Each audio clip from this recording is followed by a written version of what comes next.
Samia Suluhu Hassan oye! Deo Sanga mbunge oye!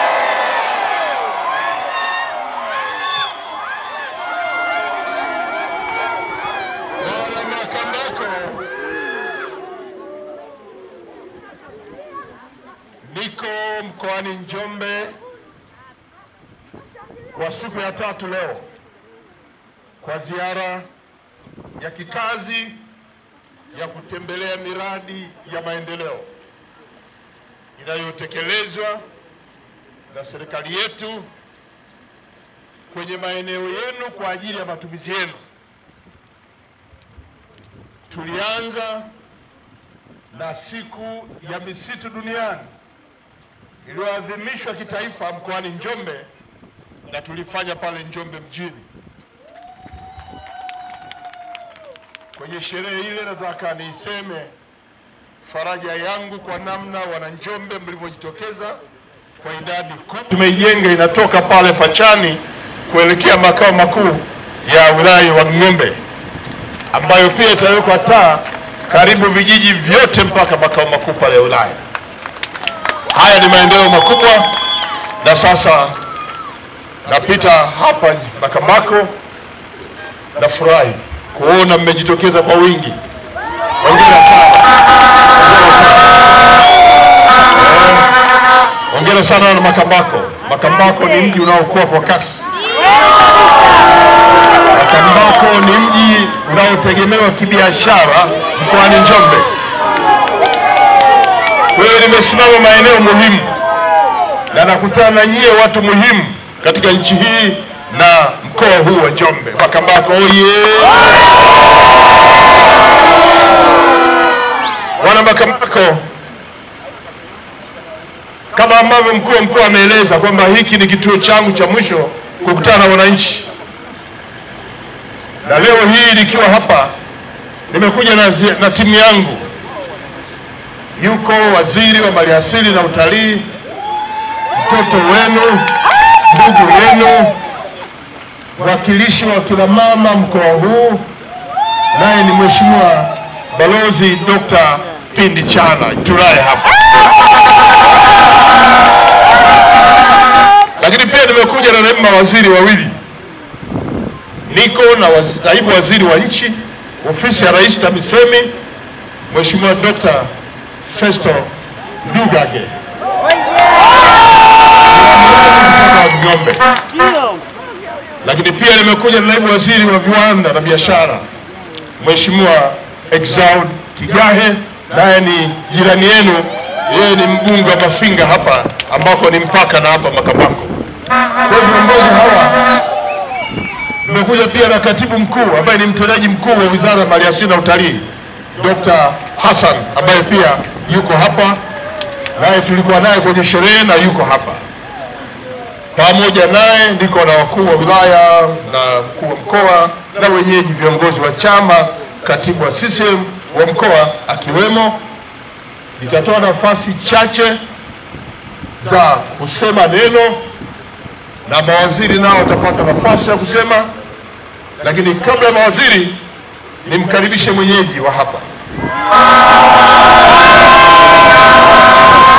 Hii apate kusema kama kuna jambo lolote, na wana Makambako, si tunaamini fedha ambazo zimeingia hapa halmashauri ya Makambako zimeendelea kutekeleza miradi mbalimbali. Mbunge wenu atatueleza nini kimefanyika, lakini mbunge wenu ataeleza pia changamoto zenu, na uwepo wa mawaziri hapa, kila mmoja atajibu lile ambalo linamgusa. Lakini naamini hapa tuna watumishi wa serikali wa hapa Makambako kwenye halmashauri yetu.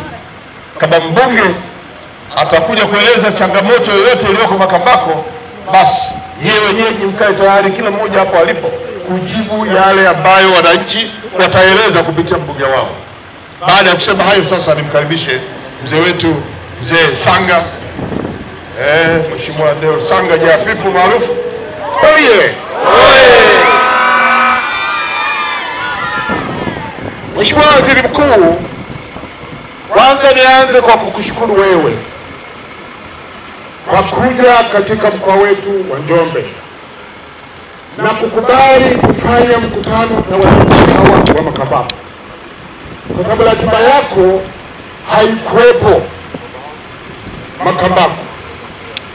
Lakini kwa heshima kubwa nilikuomba mimi kwamba na kuomba Waziri Mkuu, pamoja na ratiba yako imekubana, na kuomba uongee na wananchi wa Makambako, uwasikilize kero zao. Na kushukuru wewe kwa kukubali kwamba nitafanya mkutano hapa. Lakini ulipokuwa unafika, tulikutana hapa Rest House hapa ndani, tukakupokea. Mkuu wa mkoa akatoa salamu za mkoa na mimi nikatoa salamu za chama za mkoa, lakini nikakueleza changamoto kama mbunge wa jimbo hili, na kabla ya hapo ulizipokea, na tulikuwa na viongozi mbalimbali mule ndani. Tukiwa pale ndani, kwa kawaida wale waliosoma madarasani, kulikuwa kuna kitu kinaitwa kutazamia. Kufanya nini? Kutazamia, ili uweze kuandika vizuri, ili uweze kucheki mwenzako ameandika nini. Kama ameandika kibovu, maana yake leo utaandika kibovu. Sasa tukiwa pale, Mheshimiwa Waziri Mkuu, kuna mtu akatazamia zile kero nilizokuambia, na mimi kwa busara yangu kama mwenyekiti, nikiwa pale Njombe kwenye mkutano wako mkuu, nikasema, nikaeleza mafanikio makubwa ndani ya mkoa wetu, lakini nikasema changamoto zitaelezwa na mbunge husika katika maeneo husika. Leo umefika na kushukuru sana. Mungu akubariki. Mheshimiwa Waziri Mkuu, Makambako kama unavyoiona, kwa kweli lazima niwe mkweli kutoka kwenye sakafu ya moyo wangu. Makambako hii imebadilika sana. Tumepiga hatua kubwa, na aliyofanya tubadilike ni Mheshimiwa Rais. Serikali ya awamu ya 6 imefanya mambo makubwa, kuanzia elimu, afya, ujenzi na mambo mengine mengi tumefanya. Lakini wako wawakilishi wa kufanikisha hayo. Kuna msemo unaosema usione vimefanya nini vimeelea. Wako waliounda. Mimi na baraza la madiwani na halmashauri ya Makambako ndio tunayopokea mamilioni ya fedha ambayo zinafanya maendeleo katika mji wetu wa Makambako chini ya mkurugenzi wetu Haule. Sasa naomba niende moja kwa moja kwenye changamoto haya, mengine nitasema baadaye. Mheshimiwa Waziri Mkuu, Mheshimiwa Waziri Mkuu, tuna changamoto kama 3, nazo zinahusu fidia. Ya kwanza, Mheshimiwa Waziri Mkuu, swala la kwanza lilikuwa ni umeme wa upepo. Iko kamati ambayo iliundwa na wenyewe wadau wanaodai fidia, chini ya mwenyekiti mmoja nimemwona hapa, yule pale. Ndio walijichagua watu 7 ili washughulikie. Niliwaleta, walikuja Dar es Salaam. Wakiwa kule Dar es Salaam na ni Dodoma, walikutana, niliwapeleka kwa waziri wa ardhi Lukuvi. Waziri Lukuvi alisema yafuatayo. Alisema kama fidia haijalipwa kwa muda mrefu, anaomba ardhi hii warudishiwe wenye mali. Haya ndiyo yalikuwa maelekezo ya waziri wa ardhi. Watu hao walirudi hapa, na waziri alimpigia simu mkurugenzi kwamba ardhi hii irudi kwa wenyewe. Baada ya siku 2, wakati ule waziri wa nishati na madini alikuwa Mheshimiwa Dr. Karimani, akapiga simu kwamba hapana, wasubiri, tunaendelea na michakato na mipango. Tukarudi tukawaambia wananchi wasubiri, na wenyewe hawa kamati wakasubiri. Lakini kipindi kilichopita Mheshimiwa Waziri Mkuu alipita hapa, Mheshimiwa Makamu wa Rais Dr. Mpango alisimama hapa uliposimama wewe. Tulimweleza changamoto hii na changamoto zingine zote tatu. Alitoa maelekezo hapa Mheshimiwa Waziri Mkuu kwamba swala la umeme wa upepo lishughulikiwe, swala la soko lishughulikiwe, swala la fidia ya idofu lishughulikiwe. Hapa alitoa maelekezo hapa. Wananchi hawa lilianza kushughulikiwa wakiniulizia. Alikuja mwenezi wa taifa ambaye Paul Makonda hivi sasa mkuu wa mkoa. Tulikaa hapa Mheshimiwa Waziri Mkuu pale, tukamwelezea changamoto hii, akatoa maelekezo. Alikuja Nchimbi akaelezwa hii Dr. Nchimbi, ikatolewa maelekezo. Mwisho Mheshimiwa Waziri Mkuu alikuja Dr. Biteko, naibu waziri mkuu, akawa amepokea maelekezo, akaita kamati hii pale Njombe. Kamati hii ikaelezwa kwamba mtalipwa fidia yenu mwezi wa ngapi? Wa 5. Alikuja mwezi wa 5. Tulipoendelea kufuatilia Mheshimiwa Waziri Mkuu, mwezi wa 5 hawakulipwa. Tulipoendelea kufuatilia, akatoa maelekezo kwamba tutalipa mwezi wa 12. Mwezi wa 12 mpaka leo. Mheshimiwa Waziri Mkuu, wewe ndiye mtendaji mkuu wa serikali. Leo nataka jibu hapa. Kwa sababu jambo hilo Mheshimiwa Waziri Mkuu limeingia kisiasa. Kuna watu wamedania, wametazamia, wameingia kisiasa. Leo wewe ndiye mtendaji mkuu, tunataka majibu hapa. Jambo la pili Mheshimiwa Waziri Mkuu, la soko la kimataifa. Mheshimiwa Waziri Mkuu, soko la kimataifa ni mpango wa miaka mingi. Mimi kama mbunge tumeendelea kufuatilia kulipa fidia, kwa sababu yalitengwa maeneo kwa ajili ya soko la kimataifa. Soko la kimataifa maana yake nini? Ni kwa sababu yalitengwa kwa ajili ya kuuza mazao ya wakulima mbalimbali, ili watu wanatoka Malawi, Zambia na mahala pengine waje kununua. Na swala hilo sasa limetekelezwa. Fidia hiyo Mheshimiwa Waziri Mkuu nimeendelea kufuatilia mimi kama mbunge, na wewe mwenyewe nimekuwa nikikusumbua pale bungeni. Nashukuru serikali imelipa fidia ya zaidi ya bilioni 3 na milioni 200. Waliobaki ambao hawakulipwa fidia ni zaidi ya watu 18. Hawa hawakulipwa kwa sababu hawakufanyiwa utathmini wa pili. Wa kwanza walifanyiwa, ulibaki utathmini wa pili. Ombi letu Mheshimiwa Waziri Mkuu, tunaomba na lenyewe hapa, wewe ndio mtendaji mkuu wa serikali, tunaomba lipate majibu ya hapa. Nini watu hao waliobaki kulipwa fidia watalipwa fidia? Na jambo hili nimekuwa nikilizungumza sana pale bungeni sana, juu ya jambo hili la kulipwa fidia watu waliobaki. Fidia, serikali ya awamu ya 6 imeweza kulipa fidia ya zaidi ya shilingi bilioni 4 na milioni 700. Fidia hiyo imeshalipwa.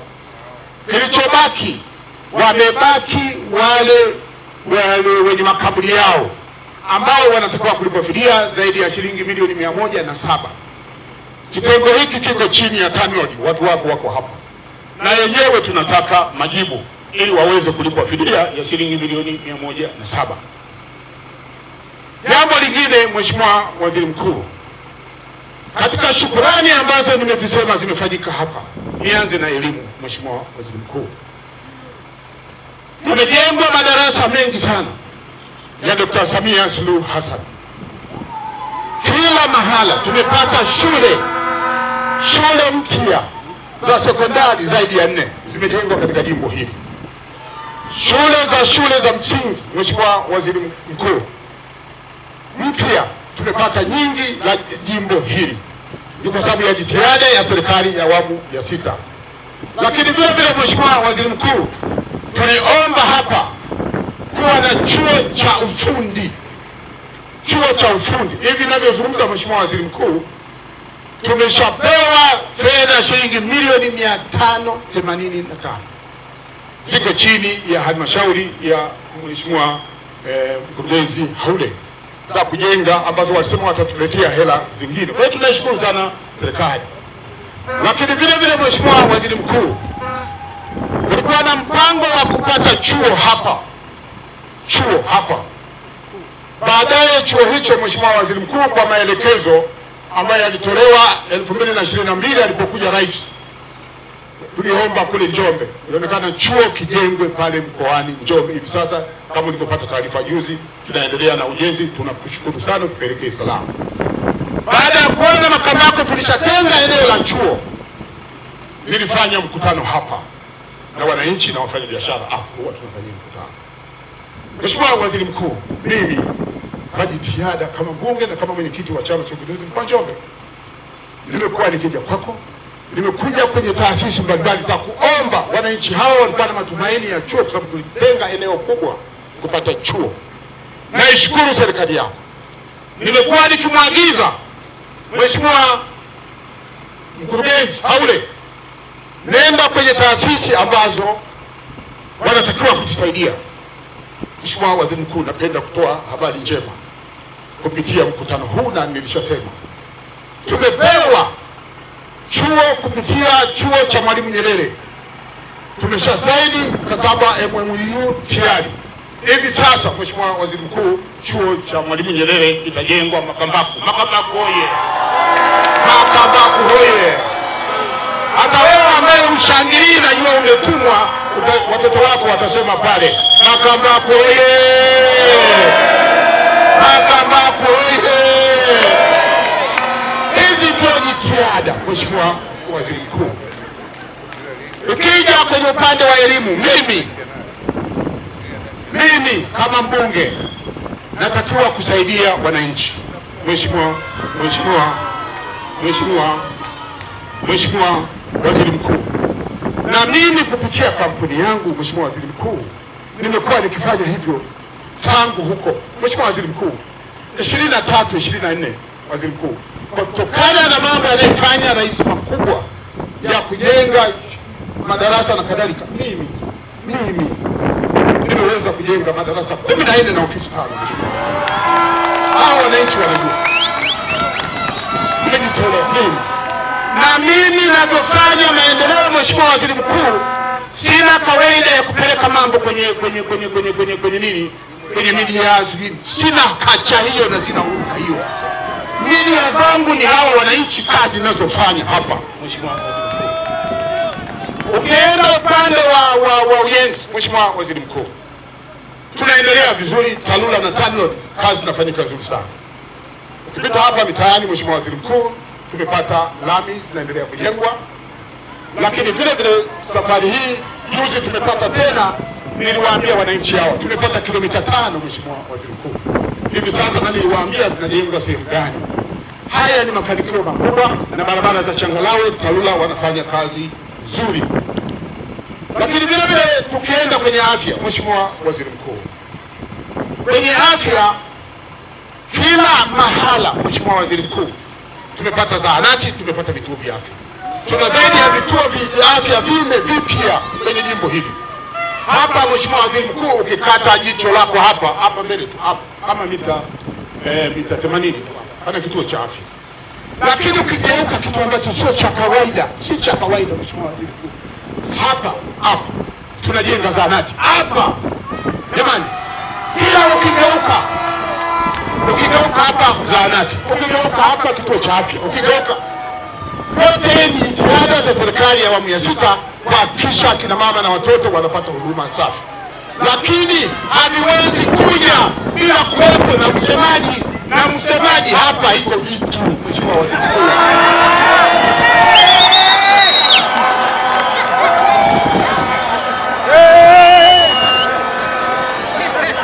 Mheshimiwa Waziri Mkuu, PhD ya udaktari ni lazima usomee darasani, ni lazima uwe mtafiti wa kujua wananchi wako wanataka nini. na mimi na PhD ya kujua wananchi hawa wanataka nini. Hapa iko vita. Mheshimiwa Waziri Mkuu, mpaka wakati fulani nimemwambia tukiwa pale kwenye mkutano, tumepata ambulance mbili hapa mpya, mpaka nikawaambia wananchi wangu wa Makambako, mkoa wa Njombe tuko 800,000 na ushe, mkoa mzima. Madiwani hawa ni tuwaipelekwa kwenda kujifunza Kahama, wilaya ya Kahama wako 1,000,000. Kwa hiyo nikawaambia wananchi, kazi kwetu tuhakikishe tunazalisha kwa kutosha watoto, ili Makambako tuwe kila mahala tunapata huduma. Akina mama na akina baba oye! Jambo la mwisho, Mheshimiwa Waziri Mkuu, hapa Makambako ni lango, kama ambavyo nilikueleza pale ndani. Hapa ni lango, anahitaji viwanda, na hapa Mheshimiwa Waziri Mkuu tuna viwanda vya parachichi. Tumeweza kuhimiza wananchi walime parachichi kupitia mkuu wetu wa mkoa na wakuu wa wilaya. Wananchi wameitika jambo hilo, hawana tatizo. Tatizo liko kwenye soko. Parachichi zile ambazo gredi ya mwisho, hivi sasa parachichi gredi ya mwisho inanunuliwa zaidi ya 800 kwa kilo, na vipo viwanda vya mafuta vya parachichi, utakwenda kuviona. Vipo viwanda vya parachichi za kutengeneza kwa ajili ya kusafirisha kwenda nje. Lakini vile vile tunampongeza mkuu wa mkoa. Tuna kiwanda hapa, Mheshimiwa Waziri Mkuu, alikuja balozi wa kutoka China hapa. Tuna kiwanda ilipokuwa nakuja maeneo fulani hivi pale Ikero, cha kutengeneza chuma, cha kutengeneza magari hapa. Ni jitihada ambazo mkuu wa mkoa huyu Mtaka alikwenda kuonana na mwekezaji, na hatimaye tukaongea na mbunge tukakubaliana hapa. Mheshimiwa Waziri Mkuu, kuna msemo nirudie tena, usione vile wako waundaji tuko hapa. Mheshimiwa Waziri Mkuu, hapa pana kiwanda cha madawa kipo pale Idofu. Mheshimiwa Waziri Mkuu, tunakushukuru sana. Wewe binafsi wakati fulani umekuja kwa ajili ya kuweka jiwe la msingi, ikashindikana. Ukajipanga tena, ikashindikana. Kiwanda kiko pale, tutakapopita mimi mpaka nikashukie pale nikwambie kile. Lakini kiwanda kile kinaendelea vizuri. Tatizo ni moja. Mlitupatia mashine za kutengeneza capsules na syrup, hakijaanza, Mheshimiwa Waziri Mkuu. Kwa hiyo tutalisema hilo. Mwisho ndugu zangu, wana Makambako, acheni tupendane. Tuhakikishe haya yote yanafanya nini? Yanafanyika. Baada ya maelezo haya, sasa yupo mwenyekiti wa wafanya biashara. Mheshimiwa Waziri Mkuu, mwenyekiti huyu amekuwa akifanya vizuri. Ziko changamoto ambazo zilikuwa zinajitokeza, niliweza kuunganisha upande wa TRA. Mheshimiwa Waziri Mkuu, alikuweko afisa hapa wa TRA ambaye alikuwa anasumbua wafanya biashara hapa. Huyu mwenyekiti wa wafanya biashara alikuja kwangu, tukakaa, nikailetea serikali na wewe ukiwepo. Afisa huyu ameondolewa, wamebaki watu ambao wako karibu na mlipa kodi. Tunapongeza sana kwa maamuzi mliyofanya. Naye kama kuna jambo nitampa mimi nusu dakika asalimie, kwa sababu alikuja Dar es Salaam kwenye ule mpango wa wafanya biashara kule Dar es Salaam, na hatimaye mliongea yalifanyika mambo. Atasema yeye moto zetu ambazo zilikuwa zikitusibu, na hata sasa, hata hizi sisi wafanyabiashara tuna imani kubwa na serikali ya Jamhuri ya Muungano ambayo mtendaji wake mkuu wewe. Nianze kwa kushukuru kwanza kwa ajili ya mwaka jana tamko la serikali mwezi wa 7 tarehe 27 la maazimio yale 15 yalitupelekea utulivu nchini wa biashara zetu. Hata sasa tunaendelea vizuri, lakini nikuombe maazimio yale, Mheshimiwa Waziri Mkuu, ingefaa yapelekwe kwenye sheria, yasikae tu kama maazimio, kumbe kesho atakuja mwingine. Sisi tuna uzoefu wa Farao asomjua Yusufu kazi yake.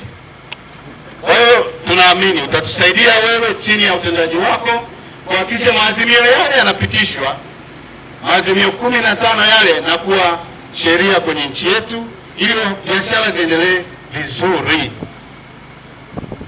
Hilo ni la kwanza. Jambo la pili, tunaendelea kushukuru pia kwa ajili ya kamati mbalimbali zinaendelea kuundwa.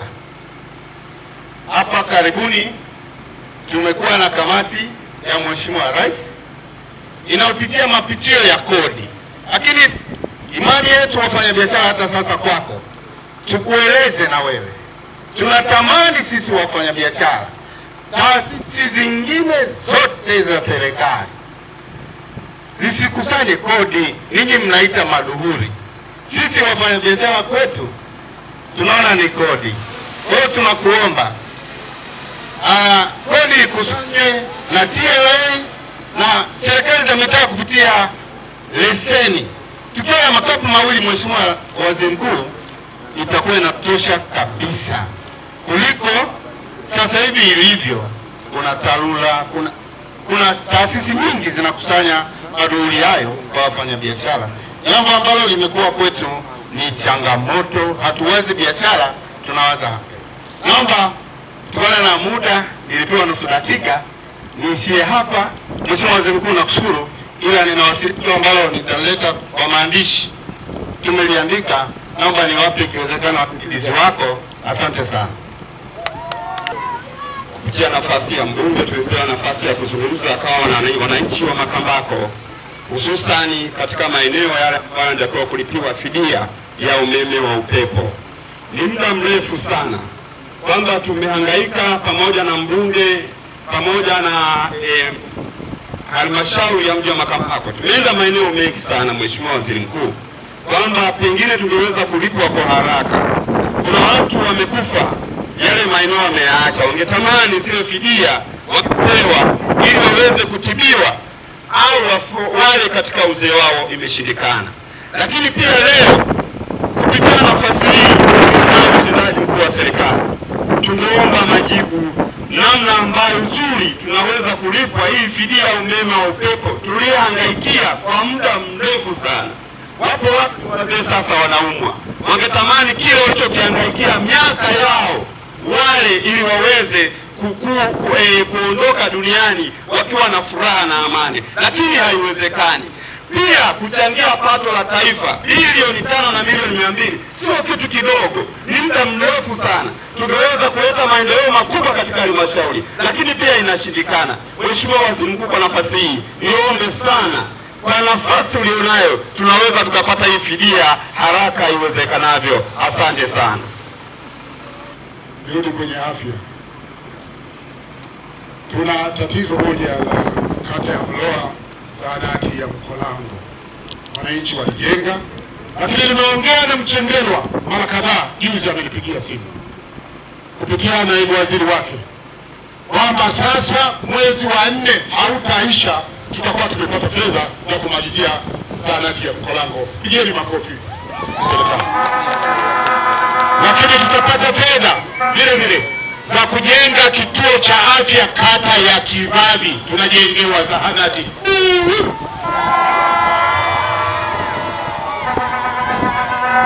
Mheshimiwa Waziri Mkuu, nichukue nafasi hii kukushukuru sana juu ya reli yetu ya Tazara ambayo bunge limekuwa likizungumzia sana, juu ya kuweza hili Ganga na Mchuchuma ambayo mimi kama mwenyekiti wa mkoa tunashukuru serikali ilipa fidia bilioni 15.4. Imani yangu kwamba sasa shughuli ile inakwenda kuanza na mpango hii ya kujenga reli hapa kwenda Mchuchuma, mpango nadhani uko chini yako. Wanasema anayejua matatizo ya jimbo hili ni Japi, ndio anayejua matatizo ya wananchi wa jimbo la Makambako. Baada ya maelezo haya, sasa naomba wewe ndio mtendaji mkuu, kwa kweli naomba mtulie, atupe majibu hapa. Nazungumza kama mbunge, atupe majibu hapa. Lakini vile vile mimi, wewe ni mjumbe wa kamati kuu, lakini mimi ndio mwenzako wa halmashauri kuu. Makambako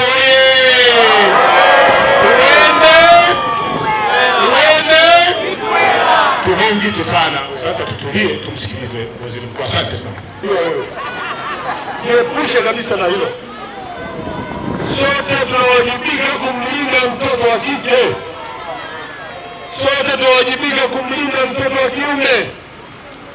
Huyu mtoto, pamoja na kwamba baba na mama ni yule, lakini wewe ni mwanao. Mtoto mwenzio lazima tumlinde huyu mtoto. Mtoto mwenzio ni mwanao, kwa hiyo anapokuwa na shida basi tumeeleza, tuko njia panda, tumezuia njia, tunaabiria wanapita. Mimi nimeombwa na mkuu wa mkoa kurudi tena kwa ajili ya kuvipitia viwanda vyote mbali ya kiwanda cha leo cha parachichi, ili ziara hiyo ilipe fursa ya maeneo ambayo sikuyapitia rasmi, Makambako ikiwemo, itakayotuwezesha kukaa mahali kwa muda mzuri, tuzungumze na nisikie kero zenu zaidi na kuzifafanua. Tutakapokuja sasa, ndio tutapata nafasi ya kuhakikisha kuwa tunapata nafasi ya kuzungumza. Ndugu zetu wanaanzisha kulima parachichi walipata shida mwanzo ya masoko, na ikapelekea kuuza kwa bei ndogo, kwa sababu tulikuwa tunajipambanua.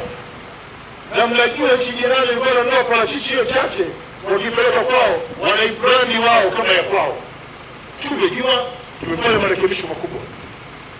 Tulikuwa tunapeleka parachichi yetu bora kabisa nchi ya kusini mwa Afrika, na walipoona ubora zaidi ya kwao, wakati wanatengenezewa maneno mengi, parachichi hii mbaya, parachichi hii na mdudu, na wanatupa malori kwa malori. Mnakumbuka tulilazimika kuingia majadiliano na serikali kwa sababu ya hatua ile ilikuwa inachukuliwa, lakini ilikuwa ni hatua ya kibiashara tu, kwa sababu ya ubora wa parachichi yetu.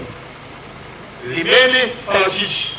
Leo hii tumepata masoko mengine mawili zaidi ya uhakika, India na China, na wanaitamani parachichi.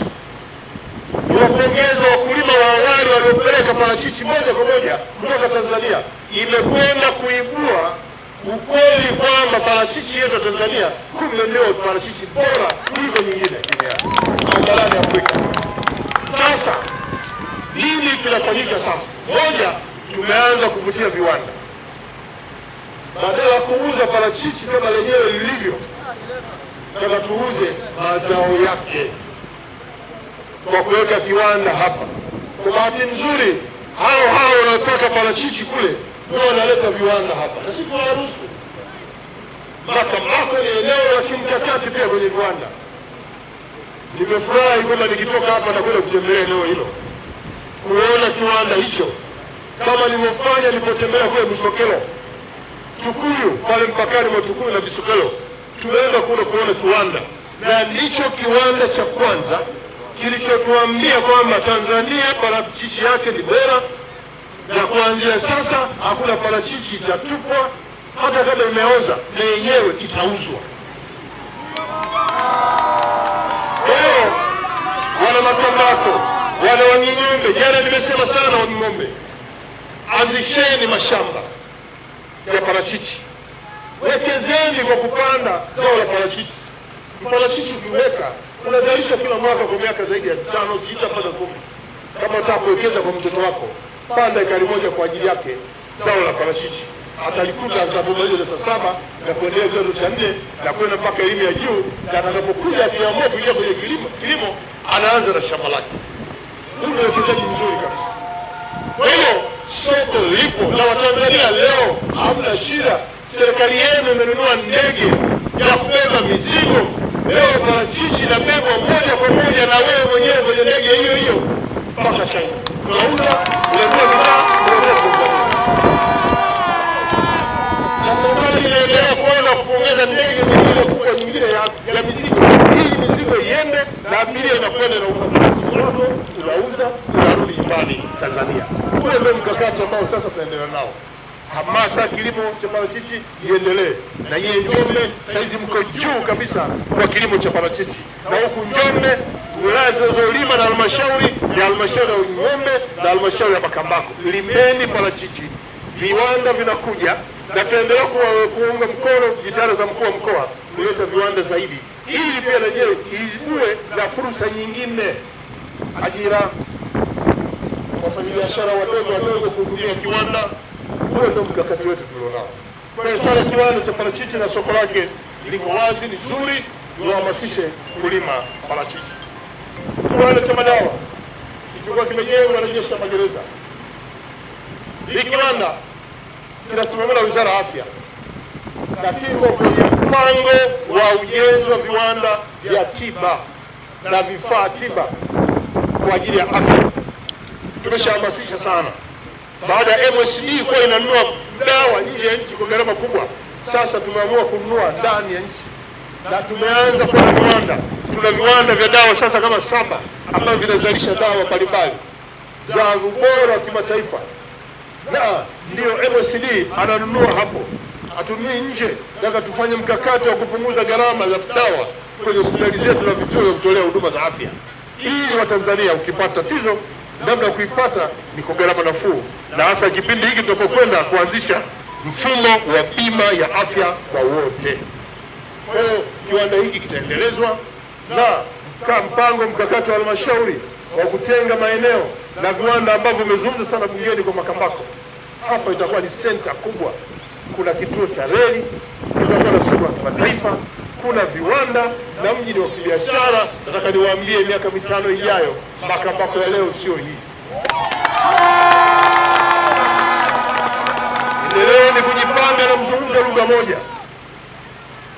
Endeleeni kujipanga na mzungumze lugha moja maendeleo.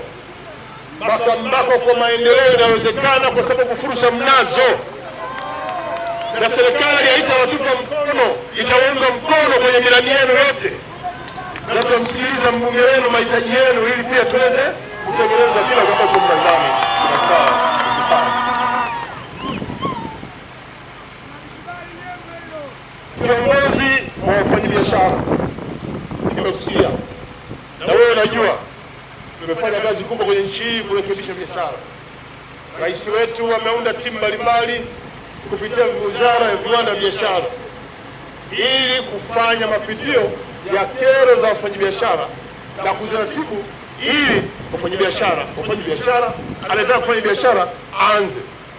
Tumefungua milango ya wazi kwa Watanzania kuingia kwenye biashara. Jana nimeeleza pia, nataka nirudie hapa, wale wote ambao mnafanya biashara, endeleeni kufanya biashara. Wale wote ambao mnatamani kuanzisha biashara, msisite, milango iko wazi. Biashara ndogo, biashara za kati, hata biashara za kubwa, zile kubwa za uwekezaji.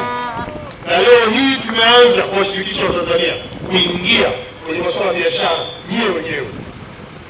Shirika au umoja wa wafanyabiashara Tanzania tulianza kuimarisha pale ambapo kutokea mgogoro Kariakoo, na baada ya mazungumzo ya muda mrefu pale Kariakoo tulitoka na maazimio 15 yaliyoibuliwa na kamati iliyoundwa ya pamoja ya kitaifa iliyozunguka kwenye masoko yetu nchini yote. Na mwenyekiti anajua vizuri zaidi kero mbalimbali za wafanyabiashara tumeendelea kuzipunguza kwa kiasi kikubwa ili kufanya biashara kwa uhakika.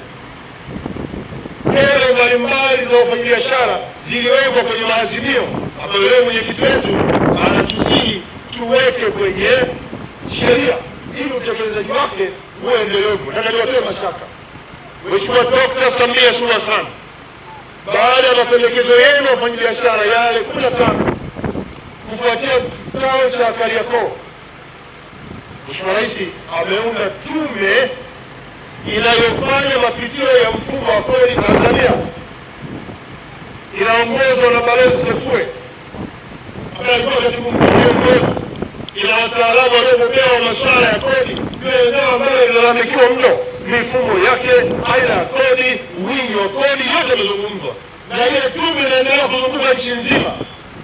Sina kama walipita kwenye mkoa au na watapita, ili kupata maoni yenu. Kodi nyingi zinazosumbua wafanyabiashara, zinaogopesha wafanyabiashara, tuzifanyeje mtu aweze kulipa moja, ili huku kwa watu kama kuna watu kugawana huko wagawane wenyewe, ila mlipaji alipe eneo moja. Haya yote yataingizwa kupitia matokeo ya tume kwa wafanyabiashara. Kuwe na amani, eneo hili linafanyiwa kazi na tume itakapomaliza kazi itatoa mawasilisho yanaingia kwenye sheria, yatakwenda yatakuwa kwenye kanuni, yataingia utekelezaji wa maagizo ya waraka tu yatafanyiwa kazi. Nimpongeze kamishna TRA kama muondoa huyu ambaye alikuwa anasumbua kwenye biashara. Serikali hii inataka kila Tanzania ndio na kuyatambua na kila sehemu ya Tanzania wanajua vizuri zaidi kulipa malalamiko yenu ya huyu aliyepo anasumbua. Sisi tuko tayari kulipa kodi bila kuongea kauli hiyo vizuri kwa mikono miwili kabisa, kwamba endeleeni kuona kwamba kodi ndio msingi wote wa maendeleo, na panapokuwa na kero msisite kusema. Mkuu wa wilaya yupo, mkuu wa mkoa yupo, lakini bunge yupo, tutapata taarifa kupitia vyombo hivi na tutawapa ushirikiano na kazi ili kufanya biashara zetu bila mtu yoyote kuja kusumbua. Tunajua tuna ujanja. Juzi ilikuwa Igunga, wafanyabiashara wanampinga meneja wa TRA ambaye analeta makadirio makubwa, alafu anakuambia sasa hili tupunguze, hii weka hapa vizuri, hii upuzea kwake ni kubwa zaidi kuliko serikali. Hii kamishna ameshachukulia hatua na amemuondoa pia na wewe na yeye mwenyewe. Tunatamani kuwa na watumishi wa TRA wenye weledi, waaminifu, ambao wanajua umuhimu wa kulipa kodi kwa wananchi ili serikali iweze kupata kodi. Badala ya watu kuingia hapo wanaanza kuchukua rushwa na mambo mengineyo. Naomba tupambane na wanarushwa. Naomba tusiwafiche wanarushwa. Naomba tuwaibue hao wanarushwa. Wanakwenda kuharibu nchi. Uso wa utamaduni mzuri wa ulaji rushwa na uongaji wa rushwa. Hao hawakubaliki ndani ya nchi. Lazima tushughulike nao. Na nani anaanza kushughulika? Anza kushughulika na wewe. Usikubaliane naye maombi yake. Bora useme hadharani ili tujue na hatua itachukuliwa. Makambako oye! Makambako oye! Kwenye elimu, Mheshimiwa Mbunge amezungumzia ujenzi wa VETA. Ni kweli serikali inajenga VETA. Nimeshinda toka mwaka jana, nimekuwa napigwa danadana. Hakimu pamoja na dalali wamegeuza kesi yangu kuwa biashara. Maana yake ni wengi sana wanakosa haki zao, na wengi wana mengi. Ukisema wanyoshe mikono wataongea mengi sana, ila tunaonyesha kama tuna furaha, ila furaha hatuna, ila tuna imani na Rais Samia Hassan Suluhu, na tuna imani anatetea haki za wanyonge. Tumeona mambo yake anayofanya pia, na ukiwa wewe ni uko chini yake. Tumeona mambo makubwa na tumeona vitu ambavyo mnafanya ni vikubwa mno. Basi teteni wanyonge. Leo mimi kwenye kesi yangu nimehangaika takriban miaka 4. Kila siku nimeshinda Iringa, nimekuja huku nimeshinda, ila mambo yanayofanyika ni ovyo. Hakimu ananiambia kwamba umesema kesi yako umeshinda. Naam, na dokumenti ninazo hapa. Mahakamani imeshaondoka. Naam. Kwa hiyo unatakiwa kupata haki yako. Naam. Shida ilikuwa ni nini? Shida imeonyesha yule ambaye naona nani ana nguvu ya kuweza kuhonga kwa mahakimu, na ziko waziwazi, naweza kuonyesha dokumenti ambazo za waziwazi. Muhimu ni hakikishe kwamba kesi hiyo imeisha. Naam. Kwa wewe kupata haki. Naam. Kupata haki Iringa. Naam. Kupata haki pia Njombe. Naam. Wewe umebaki na haki yako. Naam. Na ile hukumu unayo. Naam, nayo hapa kwenye begi. Unayo hapa shehe. Ndio. Shekhe, naomba muone mkuu wa mkoa tafadhali. Mheshimiwa mkuu wa mkoa, kwa kuwa mahakamani imetoka hii, sasa ni shughuli yetu, lazima tumsaidie mwananchi. Shekhe, tena kwa mwezi mtukufu muone, tuonyesha kwanza hiyo, ajiridhishe kwamba kesi imeisha, kwa sababu sisi pia tunazo itifaki zetu. Kama kesi iko mahakamani huwezi kuingilia mpaka ihukumiwe. Huyu kwa uzuri amesema imehukumiwa, amepata haki, lakini kama kuna kitu kiliagizwa na mahakama kitekelezwe, hakitekelezeki. Sasa hilo ni jukumu la mwenyekiti wa kamati ya ulinzi na usalama ambaye ni mkuu wa mkoa. Kwa hiyo jambo lako litamalizwa na mkuu wa mkoa.